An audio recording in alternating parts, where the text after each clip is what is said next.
Okay, welcome back. This meeting is being recorded. I'm back again. Okay, got it. All right, we're excited to bring this project this evening and two lovely ladies that have put a lot of hard work into this. And we're going to learn more about this project, All You Need Is Love. Tonight we have our own Renee Gelin in the Zoom room along with Lisa Scott. So I'd like to just share a little bit about each of them, and I'm going to turn the baton over to them, and we're going to learn more together.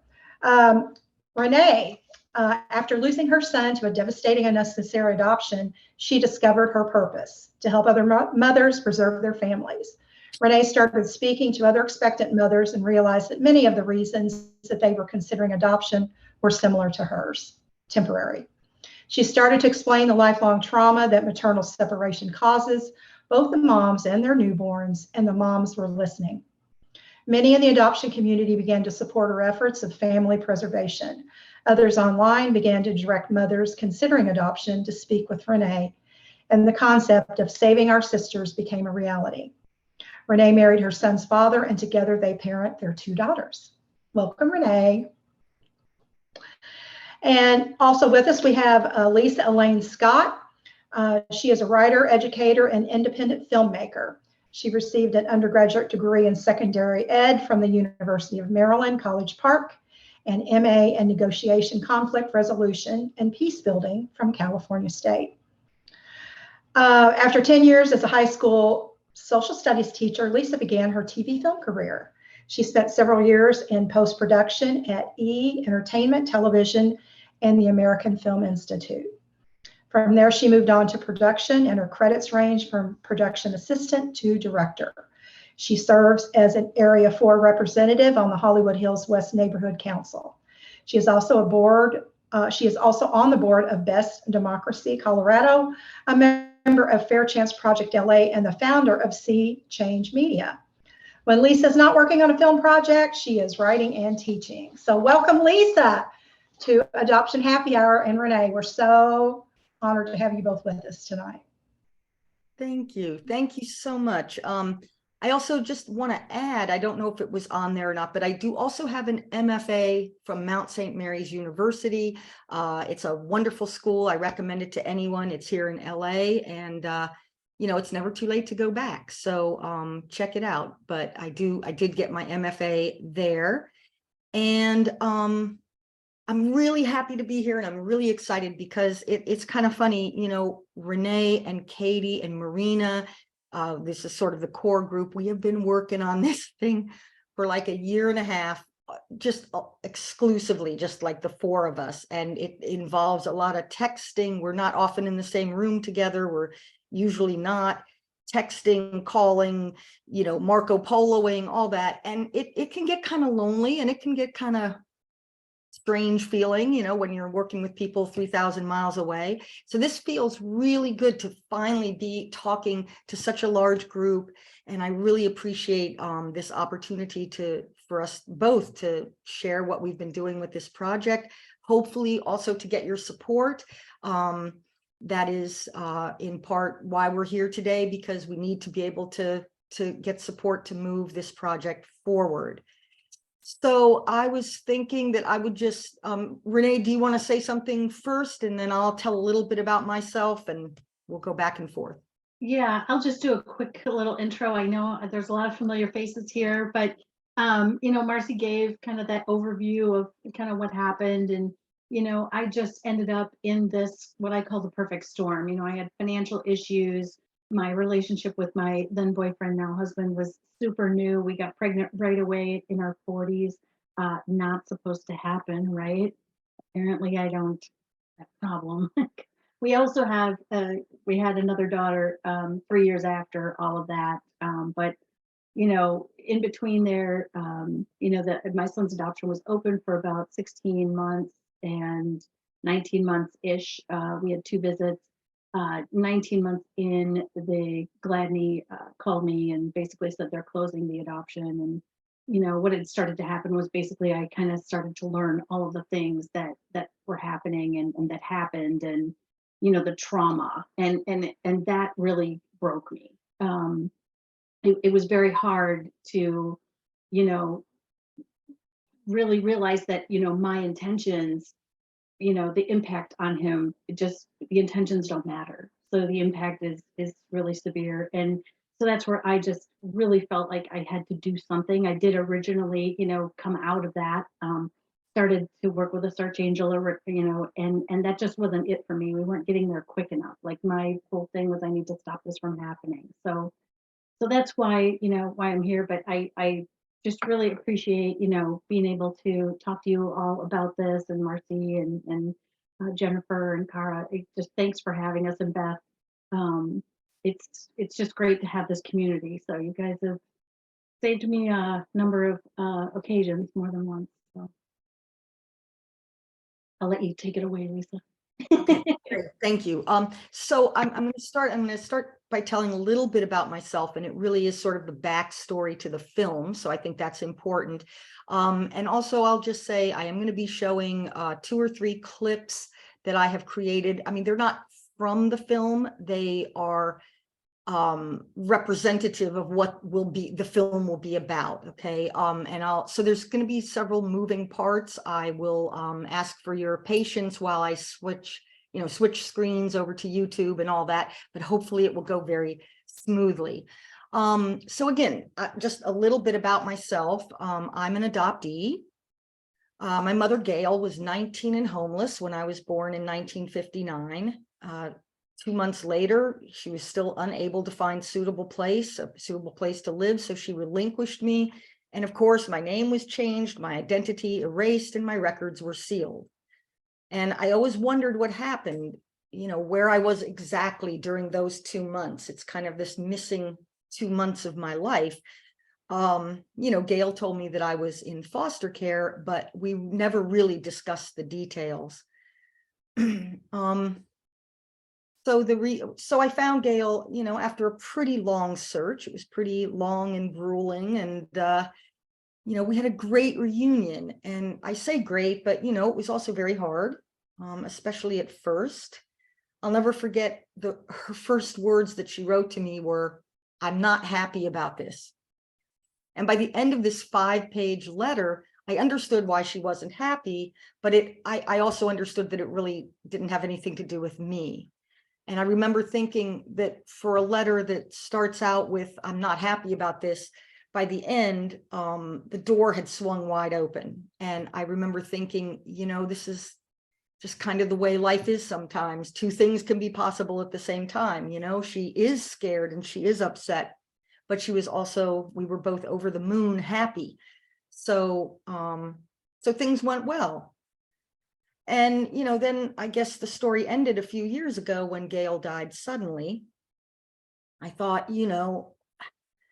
wow, throughout our fairly short reunion, it was about 5 years, I had wanted to take things slowly. I didn't ever want to cause her stress. So I went really slowly asking the questions. Of course, I did ask a lot of pressing questions, and she answered them, and she always said, "Ask me anything." But I really wanted to be gentle with her, gentle with the whole process. And, too, I wanted to just enjoy her and enjoy being with her. And I like to have fun. And I didn't want every time we were together, I didn't want it to get all, deep and emotional. And even though it usually did. But I will say that when she died, suddenly I thought, well, there you go. Certainly there are unanswered questions that will now never be answered. And that's where the film picks up. All you have is love, demand, deception, and the infant adoption industry. It's sort of my journey to get an answer to the question, why in our society do we participate in and support family separation as a way to provide children for hopeful adoptive parents? That is the central question of the film. And I want to finish my story with one thing. And so just so my perspective is clear. So my adoptive parents were very nice people, and they did their best to mitigate the trauma. And I've come to believe that, that's the best thing. That's the only thing adoptive parents can do, is just mitigate. So I was never angry with them. And certainly I was never angry with Gail. I've always said my issues are with the state of California. My beef is with the state of California. My issues are with the system. which is why I want to make this film about an industry that profits from family separation. So before I turn it over to Renee to talk just a little bit more about her journey into saving our sisters and how that came about, and any other backstory that she wants to fill in, I just want to acknowledge all the people here, so many of you, and I'm so glad to see you, that are important to this project. Katie Burns, the founder of the Family Preservation Project and an SOS board member. She has been working with me, as I said, side by side virtually for the past year. And then there's Leslie McKinnon, Mimi Janes, Linda Crisafulli, Betsy Holt, Marina Toons Nichols, and of course we've got Barb Shaw. I just see you there. Hi, Barb. I'm probably coming to Denver on April 18th. Are you available? We'll talk. I get dibs, guys. Okay. So not that she needs any introduction. She's already been introduced, but I just want to turn it over now to Renee. You know, when I first heard about Saving Our Sisters and the work that they did, I was so excited, so grateful, and so interested in learning more about their work. It sounded like the answer to me. Like, why isn't there an SOS, you know, in every city, town, hamlet, you name it? So when I decided to start this project, I thought that this is the perfect place to highlight the work of SOS. So while the film is about the whole industry, SOS features prominently as a model for how to do family preservation. So Renee, do you want to add something to that about the work that you do? Yeah, you know, I think we've talked about so many things. There's so many moving parts happening with this industry. And as we know, for those of you who've been kind of in this for a while, right? You know, the industry morphs, and we kind of came across that just today. We were kind of looking at, you know, some things that we're putting into the film or considering putting into the film, and looking at, you know, what it said 6 months ago on their website and what it says today. And literally the industry, because there are so many people speaking out, you know, we have TikTok, we have, you know, I say these few things, right? The internet didn't plan, the adoption industry didn't plan on the internet. It didn't plan on DNA. It didn't plan on all of us finding each other. And it didn't plan all of us coming together doing something about it. And that's what's happening. And so we're kind of forcing them to pay attention. And trust me, they are. They are scrubbing their websites. They are changing the verbiage on their websites. They are morphing to stay alive, just like they did when single parenting became accepted back in the 70s, right? It was in the 80s, really. And so that's when they had to start offering open adoption, right? That was the answer. Oh, you can still see your baby. They're doing the same thing today. Oh, we're going to be here. We're going to provide you resources, or, you know, there are still some of the pocket, things that are going on out there. You know, we just came, Katie, you brought it up the other day. It was a cottage industry. There's matching going on. There's facilitators. There's consultants. They're all very careful and how they're doing this. And you'll hear, I think tonight, some of how they disguise it. And this is the stuff that we're going to go into with the film. And Lisa and Katie, you know, and Marina, we've all done so much digging. But Katie, you know, I got to give kudos to her. She, you know, really has a good pulse on exactly what's going on out there, because she is the one with her website where she's looking for resources and looking for those family preservation type of things to be able to list on her website. And what, you know, how subtle the adoption industry is still embedded into a lot of these. And so she has to be very, very careful when she goes out and does this research and kind of looks at it. They're slick. And so, you know, that's kind of what we're going to try to get into in this film. And, you know, I'm so happy that Lisa is found her kind of passion project. We're very happy about that, because this is exactly what we need. But, you know, we need more people. We need more visibility. We need to get to these moms, you know, sooner. There's something that was just introduced into Congress in March of this year. It's called the Hospital Adoption Education Act of 2023. And that is looking at doling out $5 million over 3 years.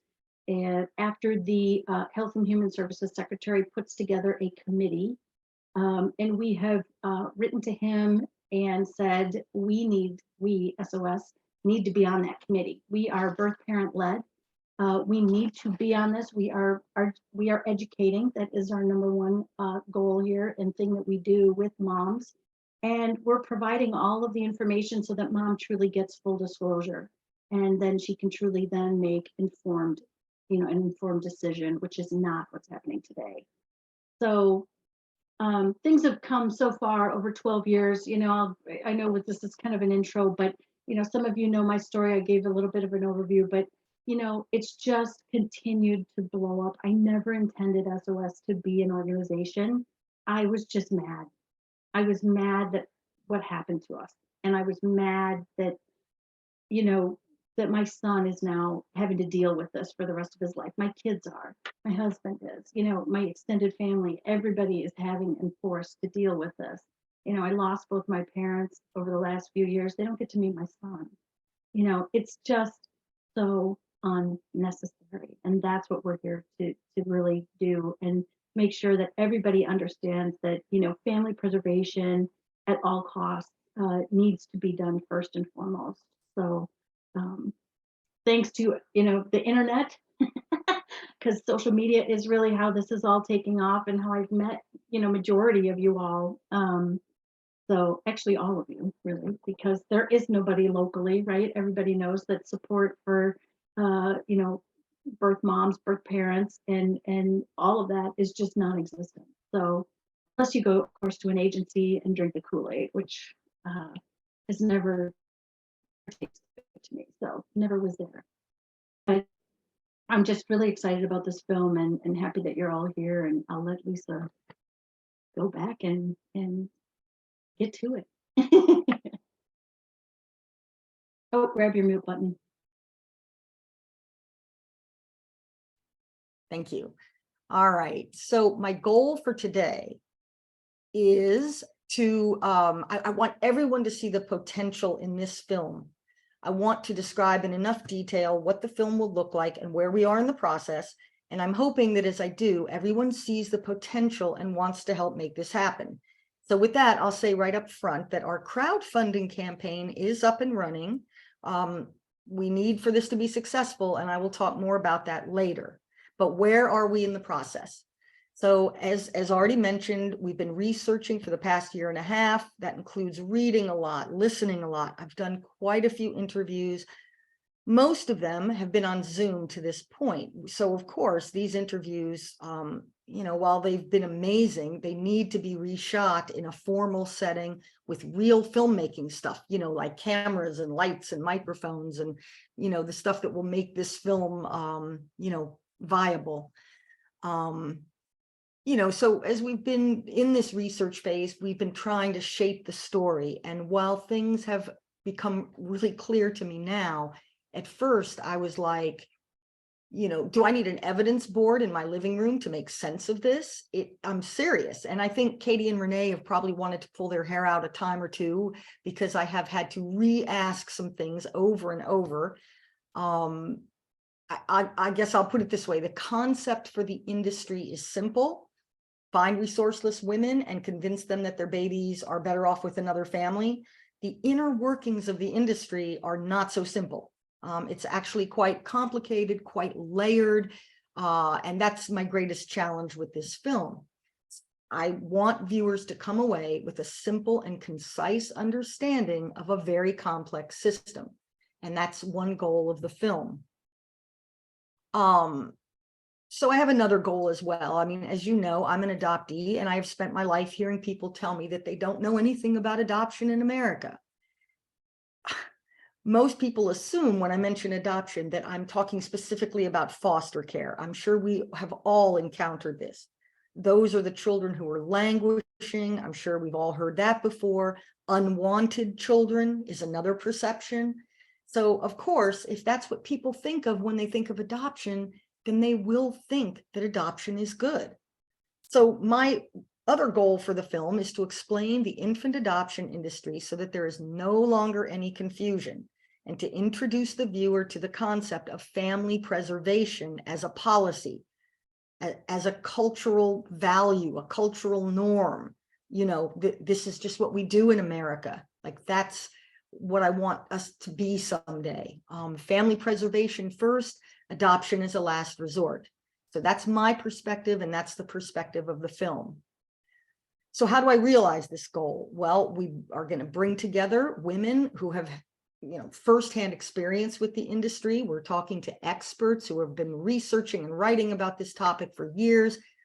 And we're going to go inside the actual industry, and we're going to show what is happening today. As Renee already mentioned, things today may not be what it looked like yesterday. So it's very fluid, and we're constantly trying to follow certain, bouncing balls and keep on top of things. And it's a big job. It's a very big job.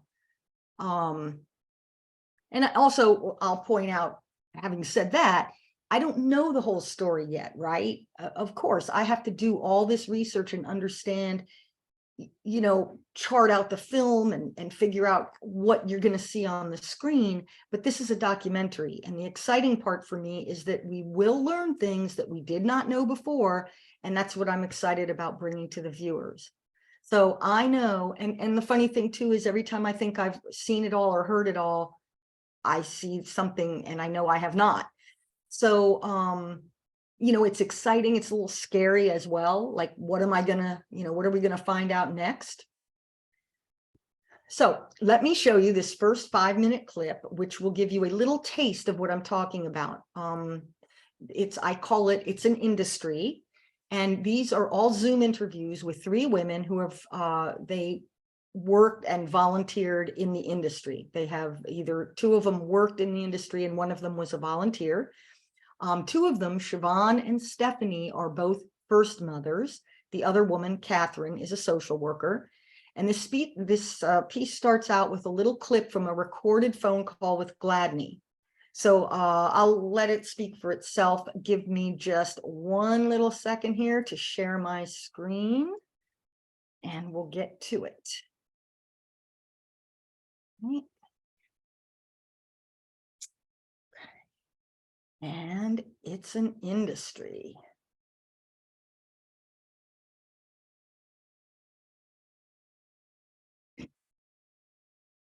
Gladney Center for Adoption. This is hi. My name is, and I'm pregnant, and I'm just looking at trying to find out what some of my options are. Oh yeah, of course I can help you with that. I can start off telling you a little about me. I'm an options counselor at Gladney Center for Adoption. And basically my job is to kind of give you information about our program and what that can look like for you if you decide to move forward in making an adoption plan. Everything about it just felt wrong. It felt cold. It felt like sales. It didn't feel like helping people. It didn't feel like a human services profession. It felt like body brokering. With the advertising, adoption agencies are strategic. They will go to the poorer areas and they will put billboards up. Pregnant, not ready, unable to parent right now, we can help you. Call this number 24/7, we'll help you out. This one time, there was a girl that they wanted me to talk to, and she was on the fence about adoption. Her mother also wanted her to keep her baby, and her mother was there with her that day. So prior to walking into the room to talk to this girl, they say to me, you need to make sure not to dissuade her. There was certain months where there was a lot of adoptions taking place, a lot of individuals on a crisis coming in. And then there was times where there was hardly anybody. That's when the pressure would get put on us and say, well, how do you think your bills get paid? How do you think you get, to earn an income? Where do you think it comes from? The way that I was told about pregnancy counseling phone calls was that we do not put them on hold. We do not tell them we're going to call them back. we talk to them immediately and we keep them talking as long as we can, because if we don't, then they'll never call back. So I walk in and her mother is crying and sitting next to her.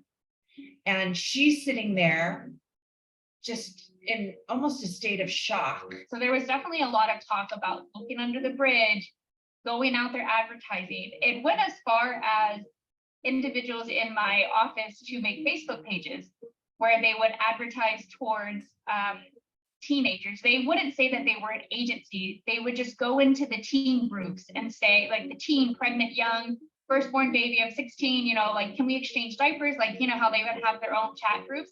This individual would go into those chat groups and say, oh, well, I can bring you, what size diapers do you need? I can come over and bring you diapers. They'll say anything to that biological family to get them to sign off on the paperwork, but they know because the lawyer is whispering in their ear, hey, once you're the parents, you can make all the decisions. Everything's on you. Once the papers are signed, you get to decide how much contact there is. I stood up and I said, you have to keep your baby. You will regret it for the rest of your life if you don't keep your baby. And I saw the social workers' mouths just sort of drop open, and I was doing exactly what they told me not to do. So I stood up, I got up, and I left. And I never went back. And I'm sorry to say, I don't know what happened with the girl. We would go over to their house and bring them diapers. And then along with the diapers, we would sit down and say, how is everything? How difficult is life going? Oh, you have another child. Oh, this must be really hard for you. There shouldn't be a lawyer to represent the mother and the adoptive family. That's a conflict of interest that nobody really talks about. People don't want to use the same realtor to sell their house and for the buyers. So why would you use the same lawyer for an adoption with a baby? Like, I've seen stories where the lawyer will make it extremely hard for the mother to acquire the paperwork to take the kid back after she changes her mind. The lawyer will try to run out the clock on that. And it's just not right. That's what coercion is. It's very subtle. It can be very big, kicking and screaming, or it can be a very subtle whisper, and agencies take advantage of you in that regard. It was from that moment that my eyes were opened to this industry. It's an industry. Right. Okay, so as you can see from that, we're talking to people who have been there and who have stories to tell. I want to say two things. One, as you could tell, they were Zoom interviews. Again, all of this stuff needs to be reshot and well produced so that the documentary looks good and sounds good. But the other thing is that what you just saw is the tip of the iceberg. I can promise you that I have so much stuff on my hard drive that I am not showing you today. And some of it, we talk about this a lot. Some of it, and I'm not trying to be coy or mysterious or anything, but there are things we just are not ready to let people know that we have. Okay. So all I can tell you is this is the tip of the iceberg. So with that, I want to turn it over to Renee. We're running a little long. My little schedule isn't quite holding up, but anyway, but Renee, I want to make sure that you get a chance to talk about what just happened this past weekend. So take it away. Yeah, thanks. So we actually recovered a baby on Tuesday. So part of what SOS does is not only just the education piece of it. So we have moms who reach out to us while they're pregnant, right? They're not, in the hospital, or they haven't, just given birth or what have you.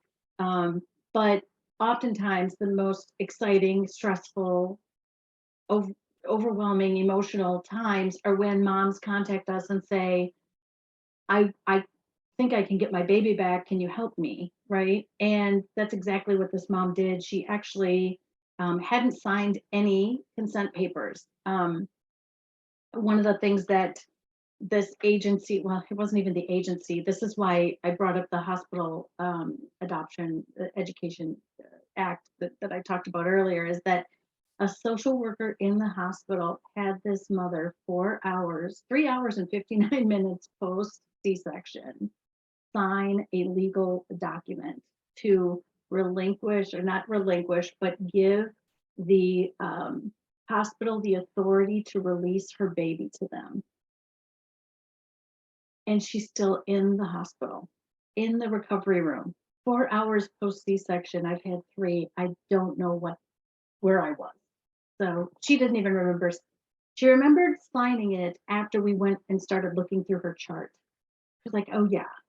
And then we found it in her chart, actually documented that the social worker literally put her notes in at 1,500 hours. So, and then they wouldn't let her see her baby.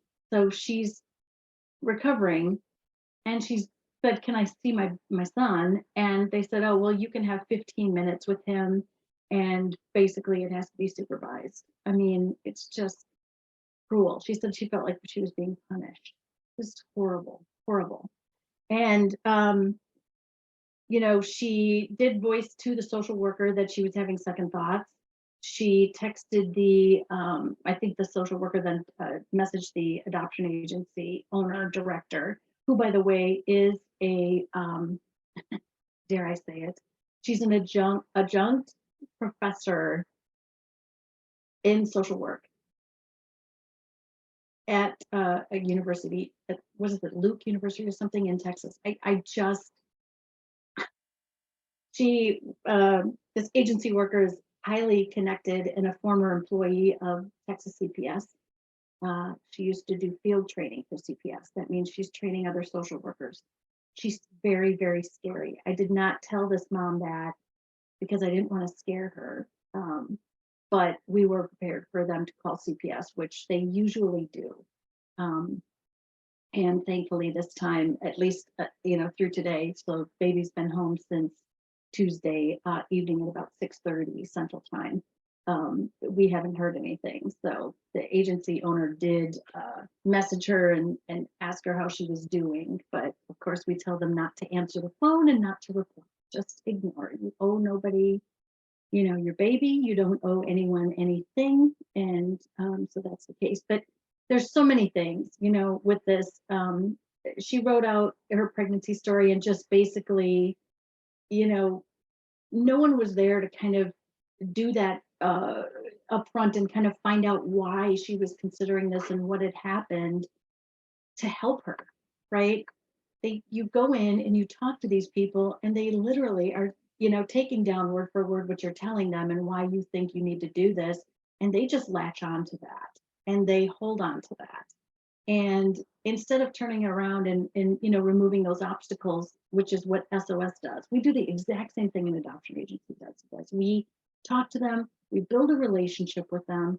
This girl didn't know me, and I'm telling her, go here, I've got somebody coming to your house. You know, we deploy a sister on the ground to go with her. And that agency owner, I have to tell you, she was pissed. She was because she didn't know who the person was. And the funny thing is, and some of you have seen this before, I've shown some clips, but some of these agency owners think that when moms have this advocate with them, they actually believe that they work for another adoption agency. And they'll accuse mom of getting their baby back so that they can give the baby to another agency and get money. Just ridiculous stuff. I just, and that's happened in multiple states. In Pennsylvania, it happens. In Georgia, it happens. You know, who thinks of that unless you've actually done it? That's something you've done. Like, how do you come up with that? You know, I was shocked. But anyway, the other thing is these moms never get copies of their paperwork. So this mom who signed this document 4 hours post C-section, it mentions it in her chart. If you go to our Facebook page, the images are out there. I've screenshot her chart and actually grayed out, you know, and blurred out all of the identifying information, but it's documented in there. She signed, you know, the authorization to release this newborn. It was notarized. It's in the notes. The social worker wrote this in her notes. And Do you think that mom can find a copy of that today? So we're going to be contacting the hospital tomorrow and reaching out because she's been waiting for it. They did connect her to her son's My Chart now. You know, a lot of these hospitals have this electronic medical record, right, that you can get on and view your information. And so she did get her access to her son's medical record now. But, you know, the other piece of this too is when we do these recoveries, we've got kind of, I've learned over time, vital records needs information too, because usually they're aware that there's an adoption happening.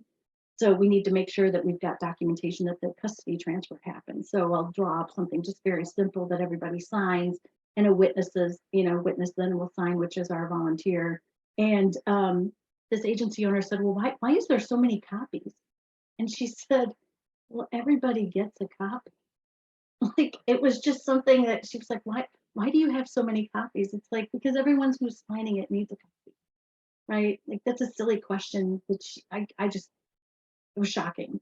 So, but it's very telling, right? And that's some of the things that Lisa has said, you know, we've got this stuff, you know, SOS has been doing this stuff for 12 years, and I've got so many stories, so many screenshots, and you know, other things that have happened. And it's really real. It is not just one agency. It's not around, you know, one state. This is nationwide. So, and that's what this film is going to show.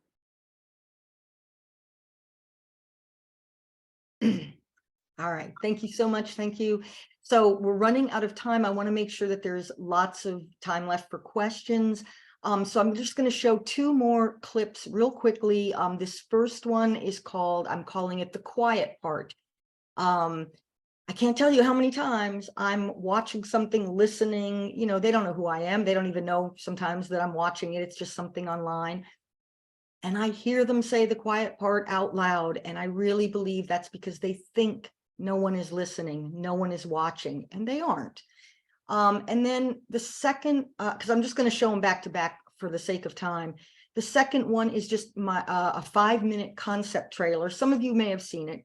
But again, as I said to begin with, when I started out, that I want you all to feel the possibilities for this film, to see, you know, what is possible. So watching that concept video, I hope, will give you those ideas about what we can, how we can educate. All right, so let me do this one more time. I'm going to share my screen. I'm going to bring up YouTube, and we're going to get right to it. Here we go. And did you know where you adopt a baby from matters? I'll take Florida, for example. Mom can sign their rights 48 hours after the baby is born, and it's automatically irrevocable. So once she signs, it becomes irrevocable and she can't change her mind. Connecticut, mom can sign after 48 hours, but she has 30 days to change her mind. That extra risk in our state means most of Amy's clients adopt from out of state. What do you mean, in or out of my state? I don't really care. I just want to adopt a child. This is going to be one of the most important decisions that you make. If the laws in your state, the consent laws, they don't seem fair to you, you don't want to wait 7 days for mom to change her mind, then you probably want to look outside of your state, right? So that's what I mean by the consent laws in your state. Number two, is there opportunity for adoption? What do I mean by opportunity? What I mean by that is, if you look in your state right now, okay, the ratio of pregnant moms versus whole adoptive parents, do you even stand a chance? By the way, this is another legal aspect. Legally, no one's required to, even if you promised it, okay? Even if I promised the moon of openness, legally, we as adopted parents can choose to not communicate with whoever we want, and we could choose to go back on that promise. You may make an open adoption plan, but legally you're not required by law to follow through with that. They can't undo your adoption because you failed to send the photo, failed to send the letter, failed to show up for your visit. I don't think that's a good taste. I don't think you should. Right. I advise against it, even on a legal sense, because you're just asking for problems. Although not legally binding, a post-adoption agreement is a mutual contract of the heart between adoptive parents and birth parents. I don't know any judge that would uphold a mutual contract of the heart.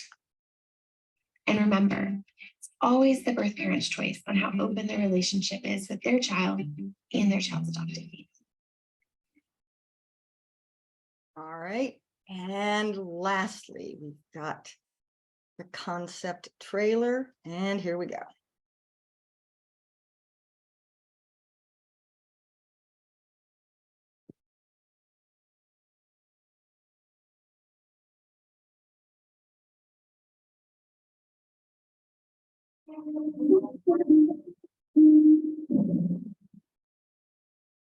ABC School this week. Wed Mother, a report by women who have loved out of wedlock and now must face the consequences. Who is the unwed mother? Is she a tramp, a neurotic, a girl from the wrong side of the tracks? Perhaps you may feel she is not the kind of girl you would want to invite into your house.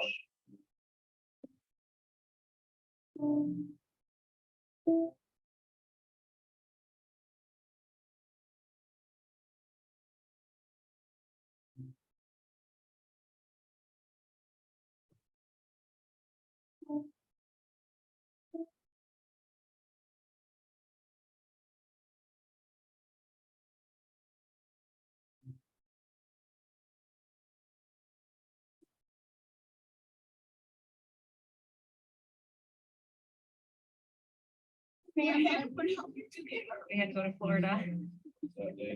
Mom can sign their rights 48 hours after the baby is born and it's automatically irrevocable.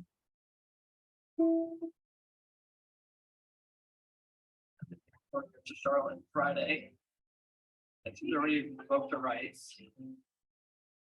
Friday.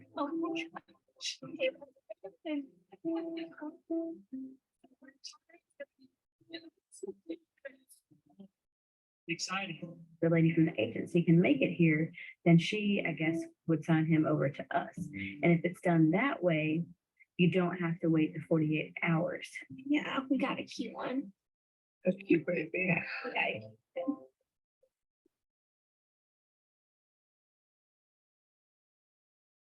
After just like 30 minutes to 2 hours. You know how to be here?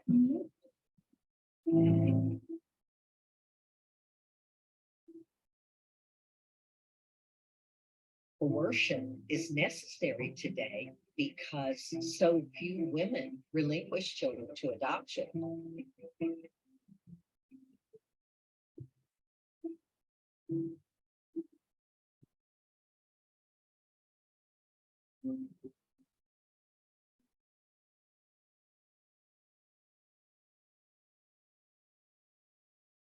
But the thing I remember the most, her hands.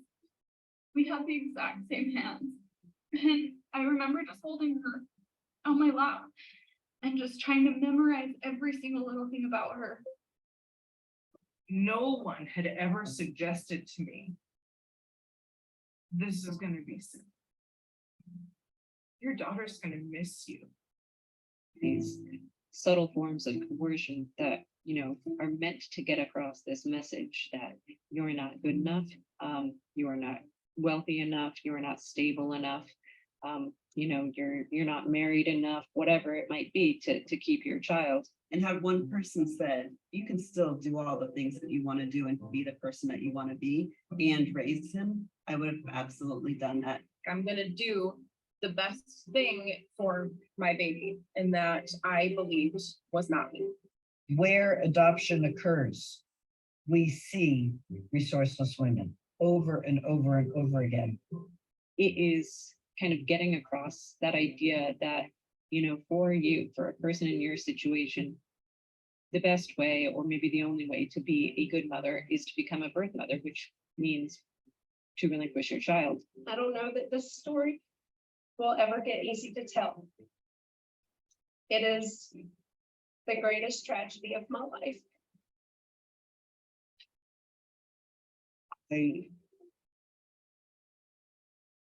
I wish that I could have had everything that the adoptive parents have, including my child.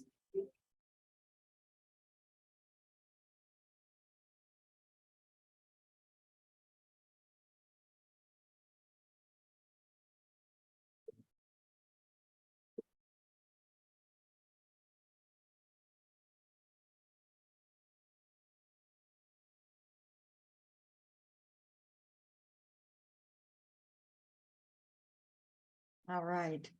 Let me stop sharing. Oh, maybe I did. Sorry, give me 1 second here. Okay. All right. Well, I want to, as I said, turn it back over to Marcie, so that we can have questions. I really want to thank everybody for coming. Again, as I mentioned at the beginning of our time together, we've just started our crowdfunding campaign. The link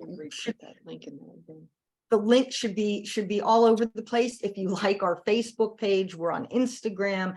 I believe we're going to put that in the chat now. If you can, visit the Seed and Spark crowdfunding page. Please remember that no donation is too small. Every donation helps, because that's how we do it together, with everybody coming together. And I hope you saw the potential for this project, and that I was able to communicate that to you. We are determined. We are, we're not going to ask permission to do this. We're just going to get done one way or another, by hook and by crook. I have to do this. I have to shout out to Betsy Holt. Hi. Good. I'm going to this tonight. I don't know if you want to go. Hey, Betsy. Honestly, and Mimi as well, the two of them, if it wasn't for both of them, we wouldn't be sitting here today. I mean, you guys might, I probably wouldn't be here. So, Betsy and Mimi, this is part of the story as well. I'll end with this. When I go to Cub and to find out, to hear about what my birth mother, what my mother, Gail, may have gone through. And I listen to these women share their stories, and it's so painful often. But then to find out that they turn to me and say, yeah, but what about, we have to start talking about and continue talking about what's happening today. Because they have been talking about it for a long time. I think it was Mimi. I think this was the first time I heard the words family preservation. And this was probably 15 years ago now. And I'll never forget when I heard those words, I went, those are the words I've been looking for. Like, that's what this movement has to be about. Not anti-adoption, not, that's just going to turn people away. We are pro-family preservation. And so I want to thank all of the Cub members who have, been teaching me stuff for many years. And thanks everybody for coming today. Hey, Laura Dodson. I mean, everybody, I'm so glad to see everybody here. That's it for me for now. So this is Jennifer. I am going to be Marcie for the rest of the show because she got called into work. Oh, okay. So I'm taking over here. We did have a question I think is a pretty important one. Is there a deadline for the donations? How long do people have to donate to you? Yes. What are we up to now? 44 days or something? I just launched it yesterday, and it's like, tomorrow will be 43 days. So, 43 days basically is the deadline. We do have to reach 80% to get anything. So that is how, there it is. Beautiful. What do we got here? 43 days, 17 hours and 46 minutes. We can do this. So yes, we do have to reach 80% for us to receive any funds. So of course, that is our goal. Excellent. Excellent. Yeah. If you guys too, they do, Seed and Spark does do some little promotions for Lisa in the film as well. If you follow, so please follow this as well. And then so we'll can you grab that URL and drop that in that Seed Spark? Yeah. Renee, thank you. Yeah. Well, actually, you don't have to have that hashtag story after it, it's seedandspark.com/fund/ all you have. There you go. That's all you need. So that's awesome. We can track the progress of it and be excited with you, because I know everybody wants to help with this. So this is just phenomenal. And I saw before you started screen sharing, I think Susan had her hand up. Susan, if you'd like to go ahead and ask your question.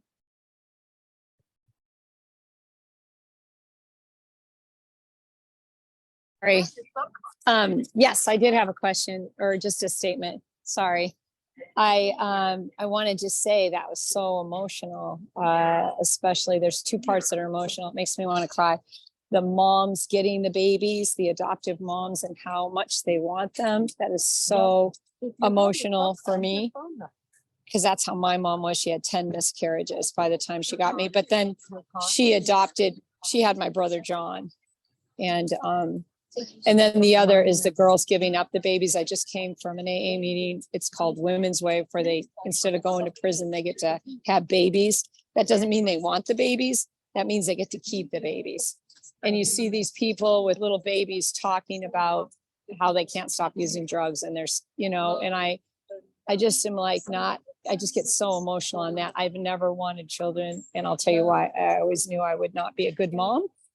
And I never thought I could protect a child. And I always dated people like my birth dad. So anyway, it just was really emotional for me. And yesterday's topic in the adoption group was grief. And thank you for all your efforts and time. I really appreciate all the work you're doing. Thank you. Thank you. Scan it now. Scan item.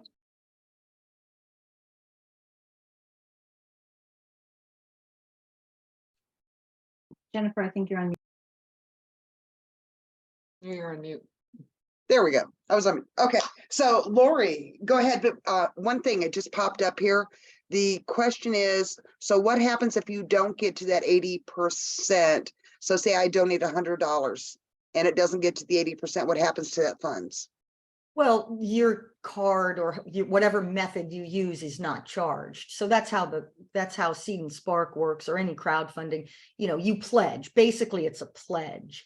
Excellent. And then if the campaign is successful, then whatever method you use to pay will be charged. And we should point out that you can have a tax deduction.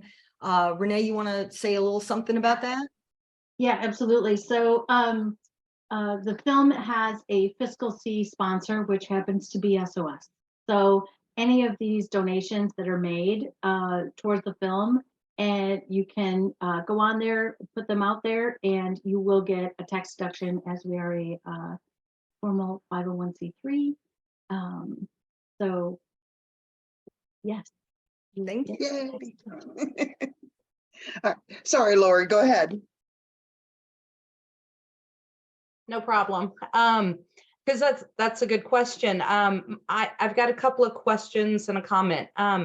First question, can I share this on my social media and talk about it and let people know about it? I facilitate a closed support group for adoptees that also includes birth parents and lots of adoptees. Can I share it on that Facebook page and also my own public Facebook page?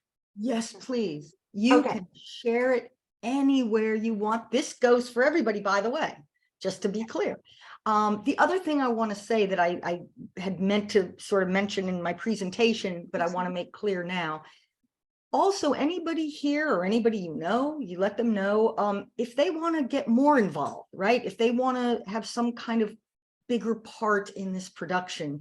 I'm open to that, and I would love to hear from people. So please just contact me. My email is lisa@seechangeLA.com. And it's everywhere. You can find me on Facebook, whatever. Just find me, message me, and tell me what you're interested in doing, because I really want one of the things I want a lot of things for this film, right? But one of the things I want is for this community to feel good about it and to feel that they have participated and that it's sort of all of us, and that it's speaking as much as it can for everybody. Can't speak for everybody, but as much as it can. So get involved, please donate, and then get involved any way you want. We should be done. I can anticipate this might be a question coming up. The goal is to be done probably late spring 2024. If we stay on track, that will be the release date. If not, it's just not. This is sort of independent filmmaking is not for the faint of heart. It's just not. There's a lot of hurdles. You have to be totally committed and be ready for, to deal with whatever comes up. Yeah. Now, I noticed that the trailer for All You Have Is Love is on this Seed and Spark.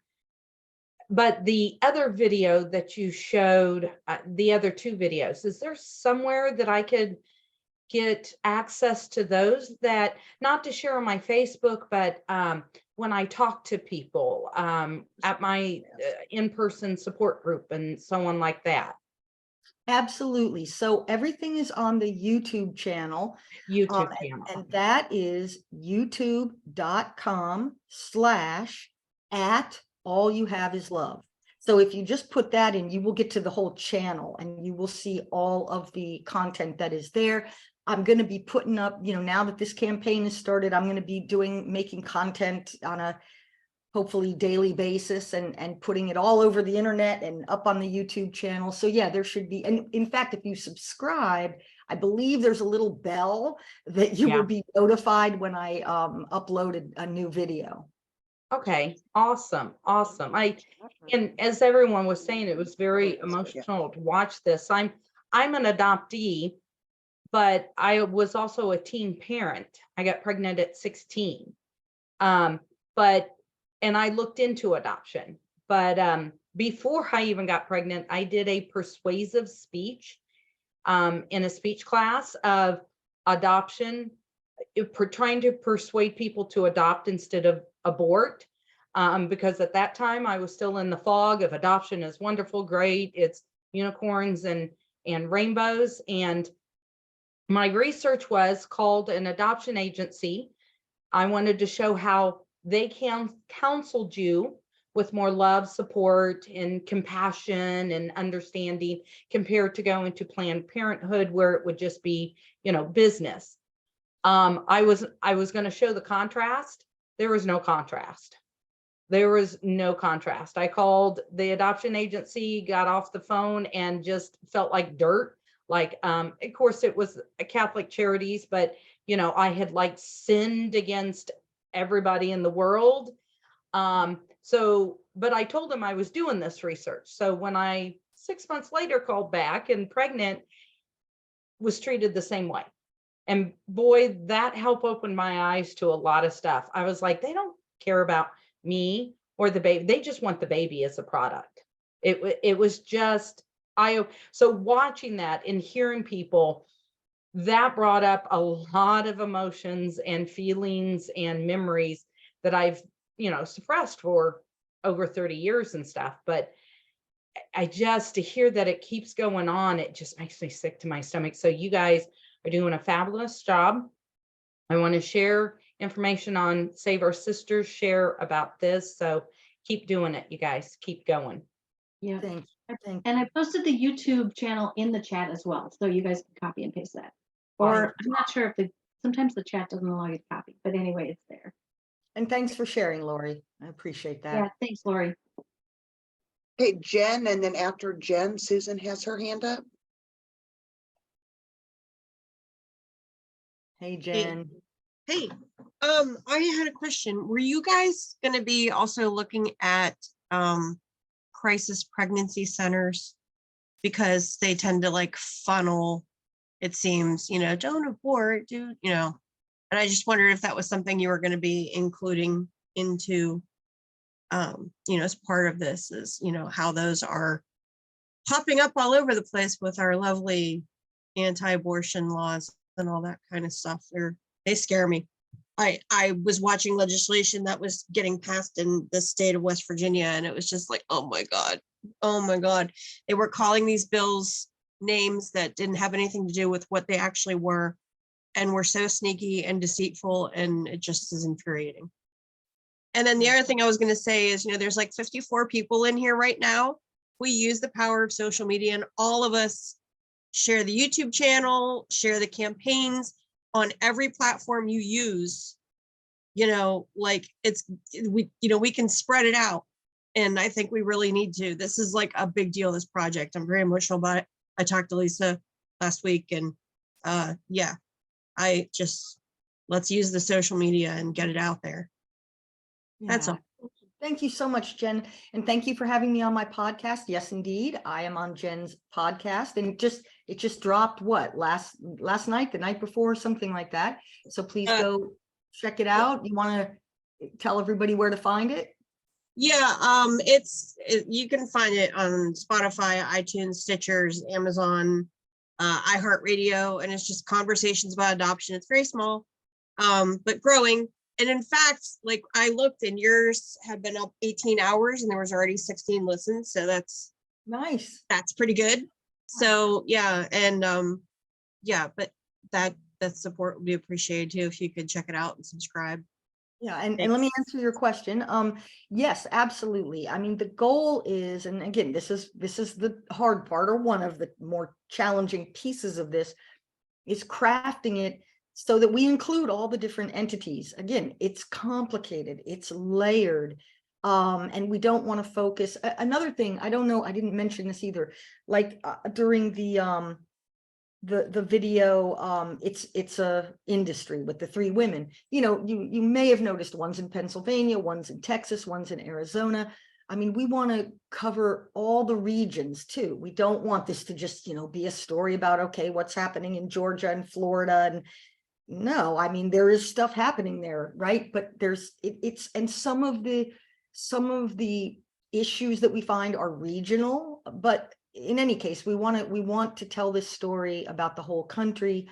And so just try to include all the different entities so that people can make their own connections, and we'll do the very best that we can. I mean, it's hard, it's 90 minutes, I mean, it could go as long as 2 hours. I don't know the answer to that yet, how long, but it will be, at least 90 minutes, a feature length documentary. I think 90 minutes is enough, honestly. That would be my preference, to keep it to that. So yeah, we have to figure out how to cover everything in 90 minutes, and we will. Yeah, I want to say quick too before the next question. The ultimate goal, right? I mean, what we would love to have happen is to have a major network pick this up. Can you imagine, right? What this would do? It would turn this industry on its head. So in order for that to happen, filming, Zoom videos are not going to cut it, right? Netflix is not going to pick up a Zoom video documentary.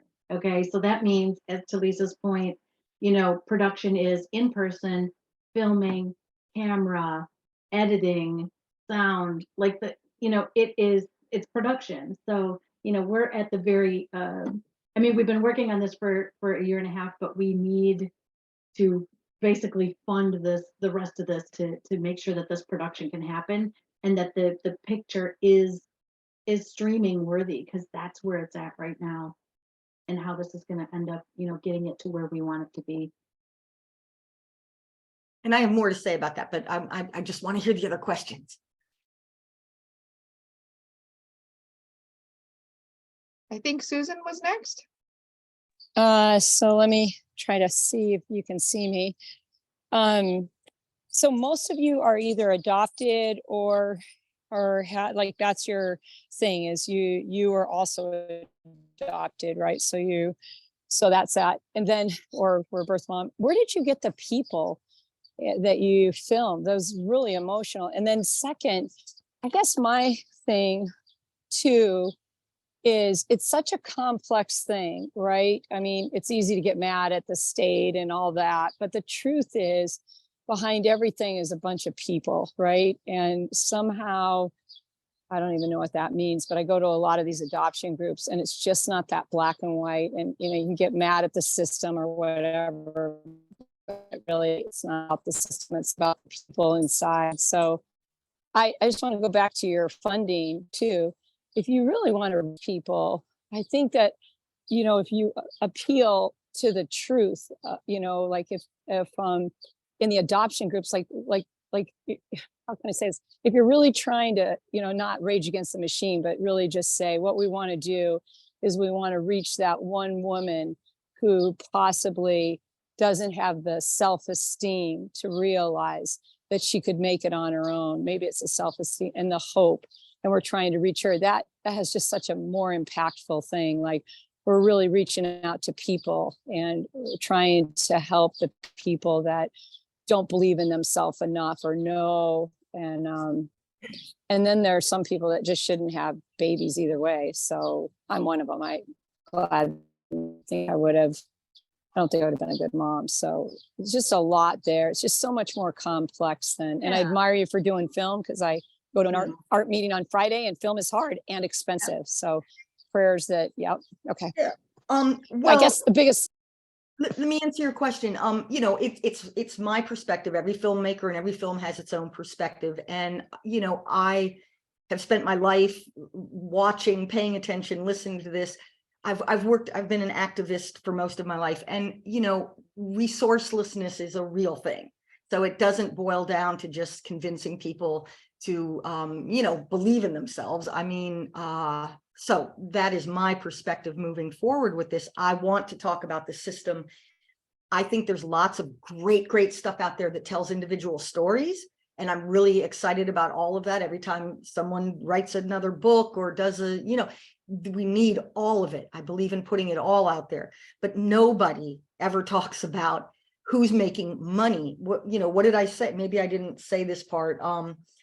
You know, why do we separate a family to create another family? Why do we support and participate in a system that is beautiful and at the same time causes trauma? I mean, how do we square that? And then I would argue that we don't need to. It's just not necessary. If you know, if adoption is kept to the last resort, which, by the way, I should mention is the way it's dealt with in every other country in the world. So there's nothing, you know, there's nothing like kind of crazy about this. We are the outliers here. And that is because it is a multi-billion-dollar industry. So I just want to show that to people. And maybe I didn't say this either. This is my fervent philosophy. Look, I am just tired of people saying that they don't know anything about infant adoption. I think I already talked about that a little bit. Once they see this film and they understand about the industry, they can make up their own mind. And I think that's what people need to do. And that's what I want. I'm not here to tell anybody how to think. I am hopeful and I'm confident that most people, once they understand, will say, gosh darn it, I don't know. I don't think that sounds too good. That's not the country I want to live in. And so, and yes, we have changed systems many times throughout our history. In world history, there's many examples. Sometimes you have to change the system and the laws. And guess what? A change in attitude follows. So that's what this film will hopefully do, is start a conversation about this topic, which we do not have to this point. Thank you. Okay, so next up we have like 9 minutes left. We have Anne and then Patricia. Just real quick, I just wanted to say that I think the positive adoption narrative is so ingrained in the American psyche that people, like, even if they heard, I mean, I think this film is important because people don't realize. And you start reading all the, you know, somebody published that they had gone to a marketing firm, like a high firm, to find the best language to use to get these moms to give their babies away. It was insane. But my main question is, have any adoption agencies, especially the bigger ones, got wind of this project? And if so, was there any feedback from them? Great question. I love that. We don't know yet. And I think, you know, the project is still in its pre-production phase for the most part. We have done some shooting. You know, we need to get the funds to move forward, because at this point, the reality of it is this: I can't get other people to work, or I can't spend the resources that I don't have. So to move forward, we have to be successful on this campaign.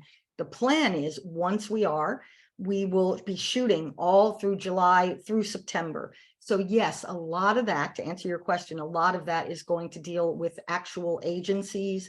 And we have a lot of things planned. And again, some of it it's just in the planning stages. So it wouldn't be good to talk about something that I'm not sure how it's going to look in the end, you know? But yeah, of course, but we haven't heard from any agencies yet, no. That's good.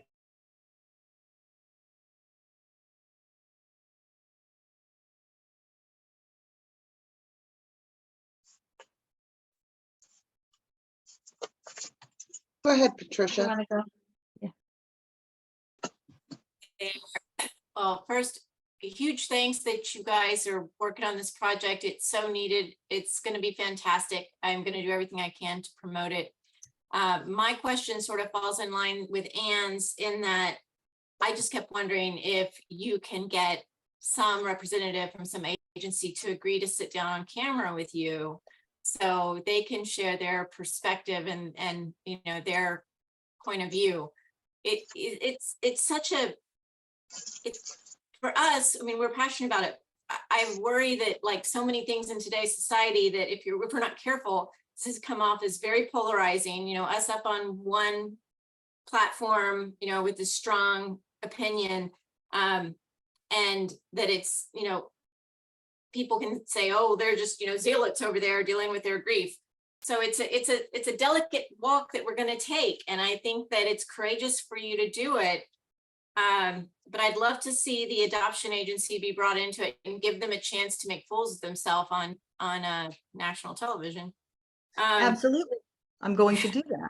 I'm You're going good. to, but I want to say a couple things. I'm sorry, were you done? Because I'm just one other thing, but I can go ahead and then I'll add to that. It's a different thing. Okay, so here's something that I love telling people, okay? I've worked on quite a few projects over my long career, and this is the only one where, without exception, everybody I have talked to validates that this is a good idea, that they want to see this film, that they don't know what I'm talking about. I mean, so let me, you know, I've worked on projects before. In fact, I've put projects on the shelf before because I've done my due diligence and I've talked to people and I thought, you know what, I don't think this is viable.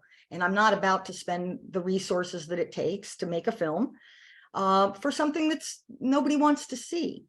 So I have been, as I said, I've been at this 1.5 years now. Now, I have admittedly the first, you know, maybe 6 months or so, I was almost exclusively talking to people in our community. So I give you that, you know, everybody was like, yes, this is great. We need this, sounds great. For the past year, I have been talking to other people, you know, friends, family, not so much family, they know, but, you know, coworkers, people, colleagues. And every time I start to expect them that they're going to gloss over or they're, you know, going to look at their watch going, yeah, I really have to go. They are engaged in every word I'm saying and they'll go, well, I'm sorry, what? Again, they're the most often response is, wait, adoption, or wait, I thought foster care, I thought they were languishing. I'm like, no, you need to understand, we're talking about infant adoption. And they don't. And then they say, you know what? I've never heard of anything like this. I've never seen anything like this. I would like to see this. I've had many people tell me word for word, you've got something there. So I'm not afraid, because I would have shelved this thing 6 months ago if I thought that it wasn't viable. I wouldn't be asking for money. I wouldn't I've spent my own resources for the past 1.5 years, and I wouldn't have done that if I didn't, well, maybe. Anyway, no, I wouldn't have done it if I didn't think it was viable. So I think we got to give people a chance. You know, I think maybe sometimes this whole thing can feel so overwhelming, our realities, that we just assume that people will feel negatively towards this topic. I say we got to give people a chance. We got to give them a chance to know and then make up their own mind. I did not mean to imply in any way that I thought that it was not a valuable contribution to the conversation at all. It absolutely is. I'm just interested in how we get across to the people who are so sold into that narrative that, you know, adoption is like the perfect solution.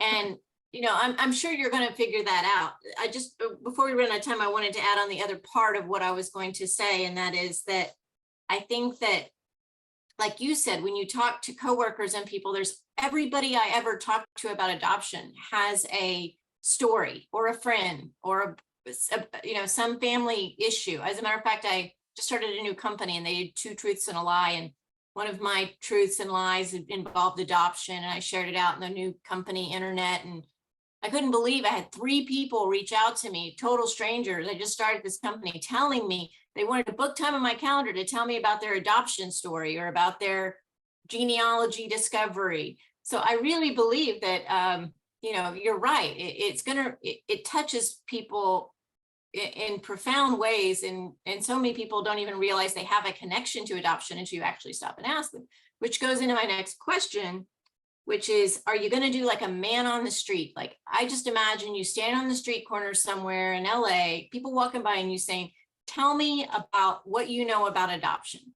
Because I have a feeling it's going to prove to the audience that everybody has been touched by adoption or some sort of DNA discovery when they really stop and think about it, and being able to show how pervasive it is in society, even though it's not something we talk about all the time.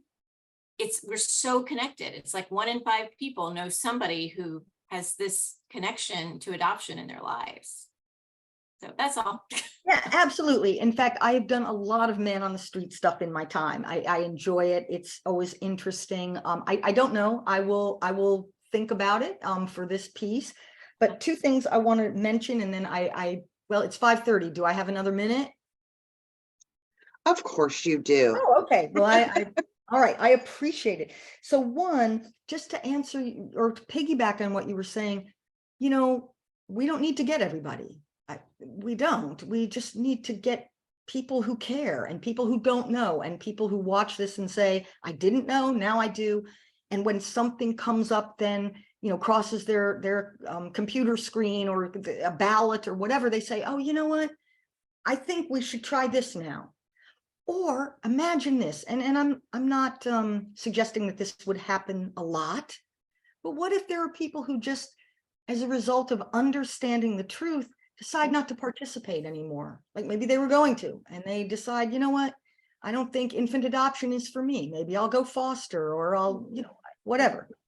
So I think that, again, we don't need everybody. There will be people, when you ask, what about the people who, I don't know, they're going to live their lives and they're going to walk away with that opinion, and there's nothing I can do about that.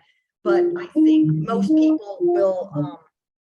So the last thing I want to talk about is distribution, because Renee mentioned it, but they don't know what I'm thinking, because it is pretty premature.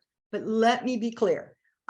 This film, if it is completed, which it will be, will get major distribution. I wouldn't do it otherwise. I am not doing a YouTube video. I know how to get a film distributed. The main way you do it is you make a good film. And I know that sounds like, silly or whatever, but it's the truth. As I'm sure everybody will agree and understand, with all the streamers out there, they are dying for content. And if this film is done right, and if it looks good and it meets all the, standards, believe me, we will get this widely distributed. So I'm not worried about that. That's it. That's all I wanted to say about that, in case anybody was wondering what the plans were for it ultimately. And I have big plans. And we have high hopes and expectations because we're all so excited about this. I cannot thank you enough, both you and Renee and Leslie and Mimi and all the people that I have seen in the trailer that are a part of this, for being here tonight, telling us more about this exciting project. And I love that this is something that, even as a small little person out here that maybe doesn't have the skills to go do something like this, we can contribute $5, $20, whatever we have, and we can make an impact on the future by being able to get this film made. So I'm just so grateful for everyone that was here tonight. Please share. I will send everybody the chat. So you will have the links to the YouTube channel. You will have the links to donate. Please share this away everywhere on social media. We're going to continue to talk about this tomorrow at the genealogical convention here. There are 1,200 people here. And if I get this replay up and processed tonight, this will be playing in our booth tomorrow. So just so grateful for everyone to be here. Thank you so much. Renee, if you can stay on for a second because Cara has a question for you. Otherwise, we will be back on Friday, June 16th. Marcie's guest will be Leanne Hay, and we will be sending out the registration link for that probably when I get back from Virginia next week. So thank you, everyone. Have a good night. Thank you. Thanks, everybody.